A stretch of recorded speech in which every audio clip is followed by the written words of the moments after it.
বন্ধুরা আজকে জামাই ষষ্ঠী স্পেশাল রেসিপি মটন করার জন্য লবণ, হলুদ, লঙ্কার গুঁড়ো,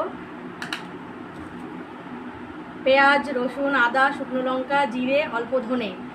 মটনগুলোকে প্রেসারে 2টো সিটি মেরে নেব। লবণ, হলুদ, লঙ্কার গুঁড়ো, অল্প 2টো রসুন দিয়ে সিটি মেরে নেব। লোহার কড়াইয়ে তেল গরম করে ফোড়ন দিয়ে দেবো। জিরে, শুকনো লঙ্কা, দারচিনি, এলাচ, লবঙ্গ। পেঁয়াজগুলোকে ভালো করে ভেজে নিয়ে বাটা মশলাটা দিয়ে দেবো, দিয়ে ভালো করে কষিয়ে নেব। মশলার সাথে মাংসটাকে ভালো করে কষিয়ে নিই। ভেজে রাখা আলুগুলো দিয়ে ভালো করে মিশিয়ে নেবো। সিদ্ধ করা মাংসের স্টুটা ঢেলে দেবো, ঝোল দিলাম।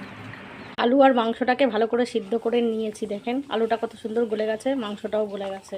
ওপর দিয়ে অল্প গরম মশলা ছিটিয়ে দিন। একবার খাসি মাংস রান্না করে দেখবেন, সবার কাছে প্রশংসা।